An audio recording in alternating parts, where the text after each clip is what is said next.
What is up, my YouTube family? Welcome back to another episode. In today's episode, we're actually doing an ABS Elite in the E46, brought to you guys by ECS Tuning and Chase Base. Again, the link is going to be down below, so that way if you guys want to check this out, there's going to be different links of if you guys want to keep it with the OEM master cylinder or if you guys want to do a brake booster delete. Both these two options are available for the E46 along with many other options. The link is going to be down in the description, so please check those two out. So the whole purpose of this ABS Elite is mainly because we're doing an LS swap in here. So since we're doing this, I'm using a different ECU, or ECU, ECM, whichever you guys want to say, but it won't work with my existing ABS unit because it won't communicate. So I'm just going to be deleting it. And because whenever I threw this big old V8 in there, the headers kept hitting it. So, and I don't want to generate all that heat next to the ABS unit and that to malfunction, maybe catch on fire. I don't know. But that's what we're going to be fixing today. So the Chase Base kit comes with everything that you need. It comes with a proportioning valve as well. And again, the quality of this is actually really cool. It has a proportioning valve where you can actually adjust.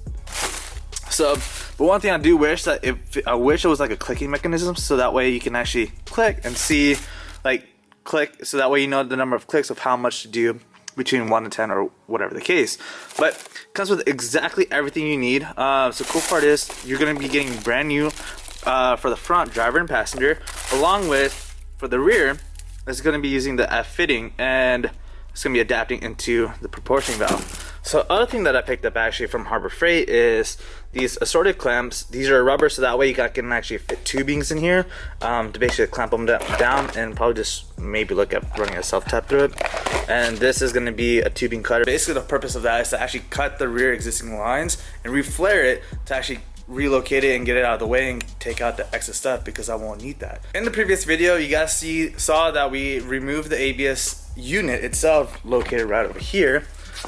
This is our old ABS unit, the big old hunk of junka.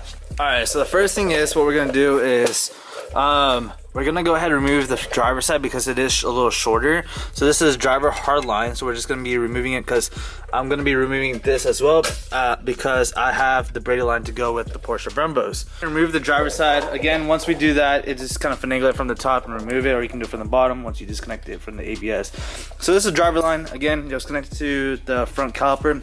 Now and again, I have a stainless steel braided one, which is going to be replaced from here to the new Brembo. Got the driver's side. I'm just going to do the passenger. The thing is, with the passenger, once it comes out of here, it goes behind the motor. So that's going to be interesting. And it looks like it's going to be potentially this guy. So I'm going to go ahead and disconnect it and pull that caliper off as well. So what I'm doing as well is with these Brembos, I have the stainless steel braided lines, and we're going to be attaching those braided lines to these lines, which would then go to the caliper. So the only thing is the rears are going to be using its existing hard line, so which is not a big problem. It's alright because this way you can actually manipulate it and see if you want to bend it and adjust it and reflare it if you want to get it out of the way for in the engine bay. So I'm going to show you guys that actually today because I'm thinking about snipping it off and reflaring the brake line so that to relocate it a little bit so keep it out of the way. Alright, so this is the passenger side, I pulled it out of the hole. It's going to be coming out of this one over here, and as I'm going back, there's like a little piece right here that's holding it in place. So I'm going to see if I can pry this out, or how's this come out. So I don't know. I was hoping that this, it just pulls right out of it. Okay, cool. So as I'm going across, looks like there's another one back over here. Alright, cool. Now I just gotta do this side, which is gonna be right up here. Got that one, and looks like there's another one underneath the car. So let me go ahead and lift up the car really quick and grab it from there. Went ahead and remove the driver's side and the passenger side, and now what's left is gonna be, these are gonna be our rears. And then so next thing I'm gonna be doing is actually removing the ends that would be coming in and out for front and rear that's going from the reservoir. So okay, just so you guys can see this a little bit better, I moved all the wiring out of the way. So if you look right here, there are two fittings, like where the nipple is over there, that's gonna be the rear, and the one right over here to that one, that's gonna be the front. So I need to put the front here, and this line that's already here, that's gonna be the F fitting, which I already have split into the rears and tucked away out of the way over here. That's good. And then later I'm gonna fix that up and clean that up. That's not a big deal at the moment. So now I have all that room to work with for my headers, which is perfect. So this is the fitting that's gonna be for the driver and passenger. So this is gonna be going into the actual master cylinder. It's gonna split off for the driver and passenger. And as well, right here, the fitting that I put right here, this is gonna be for the rear, and then this one's gonna be for the front. So this rear is gonna channel into the in for the proportion valve, and then the out is gonna be to the F fitting, which is going to go to the rear lines because it's splitting it out. So as we had a drawing that we showed you in the previous video, this is our brake master cylinder, then we have there's two that's going front and rear. So the F fitting is going into the rear with the rear proportion valves. The proportion valves can be controlling the rear because a lot of people either want to do hydro, stuff like that, so that way they can have a separate braking system for the rear. Alright, so we're actually going to go a different route instead of cutting and flaring it because we found a different alternative, which we do like. The F fitting, that's going to be the out, and then this is going to be the in. So there's this line that's already here, which is part of the kit. I went ahead and mocked it up and test fitted it to see how it is. There's different ways that we can mount the proportioning valve. You could mount it here and have the valve up here, but the thing is, I don't want it near the header. So I figured out there is already this mounting point right here. So I'm just gonna take a bolt nut washer and mount it right here, so that way I can control the proportioning valve right here. So all the braking system is gonna be right here. And I've already tied it into here to the F fitting, so it's already out of the way. Which is perfect because now I have all this room for my headers. Okay, so the rears all these are officially tight. All of these fittings for the rear is all nice and tight.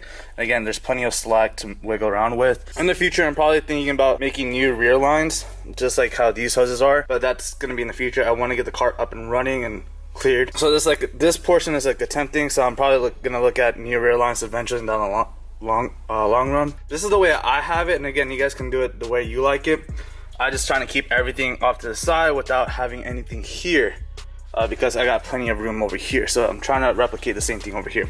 So, and again, like for this, I'm gonna be putting like a little rubber gasket. It's like pretty much a fender, the door edge guard. Gonna heat it up and then melt it around here, so that way it's nice and tight.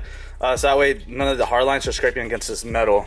So once this portion is done, I'm just gonna be focusing on the front, driver and passenger.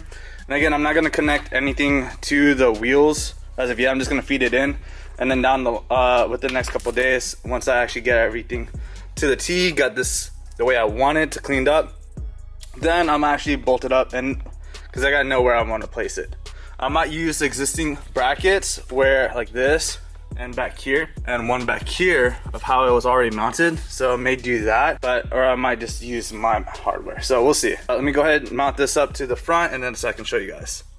So now at this portion, as you guys can see, this fitting still out here, and like I said, this is the rear. And again, it's already mounted. I have it connected up to here, which is out, which is the rear. And then the in, which right there, I have it connecting to the in for the proportioning valve. So that takes care of the rear. So the fitting for the front's right here. All I gotta do is connect the two fittings, or two lines, which are right over here. And again, the short one is of course the driver's side is gonna be going up. It's gonna go out to that hole right here. And then the passenger side is gonna be right onto this side right here. And then what I did as preference is I bought rubber insulated clamps. And again, as you guys can see, this is pretty cool. It's like a hose clamp, so I'm gonna be using this to make it nice and pretty inside the engine bay. I'm gonna use these for the hard lines as well. Clean it up a little bit, but I just want to show you guys how this process works. Get this hooked up to show you guys, so I can start test fitting the headers and all that cool jazz. So since the rear's already mocked up and cleared, I'm not gonna bolt this to this as of yet. I'm gonna go ahead and tighten all the fittings. That way I can worry about just the fronts then. The fronts took a little bit more time because it just was a pain. So as you guys can see, I had the front T fitting already connected to the front. So this is the driver's side front. And this line that I have up coming right here, that's gonna be the passenger. All you gotta do is take it, tuck it into here. And then, so that's pretty much all it is. And so all we gotta do now, everything's nice and fully tight. I'm just gonna be bolting that up to here, where that hole is. So I'm gonna show you that portion really quick. All right, so the way I'm doing this is I'm actually putting a bolt washer, another washer, and a nut at the end. So that way this stays in place. All I gotta do is slot this portion in, just like that. Just put another nut on top of there, and that's it. And that's the way I'm gonna mount it, just keep everything out of the way, which is perfect. And again, I can actually swivel this a little bit more however I want to, and there's plenty of clearance either way. So here's the finished product. Like, look at all the room that we have now to actually fit all the headers. Again, this is gonna be right up here, and I can adjust the valve from the top. When you feed the line over here, it comes out of that hole, and you can put it over here however you like it. Okay, so the way I did this is I basically took the hose clamps and kind of just routed it along the wall, and basically tucked the cable at the end, so everything's nice and clean out of the way. I might take one more and just put it right here, but I don't see any reason for it. I could just do it, just depend to see how everything's functioning. I might just do that really quick though, but that's pretty much the way I have it mounted up. Just keeping it along the side, away from everything. Alright, so that's basically it for today's video. Hope you guys enjoyed. Smash the subscribe button. Let's try to get to 10,000K. Like the videos, share the videos, and again, all the links for today's video is going to be down in the description, so please check out ECS Tuning and Chase Base. They've been a big support to the channels. I'll see you guys next time. Peace!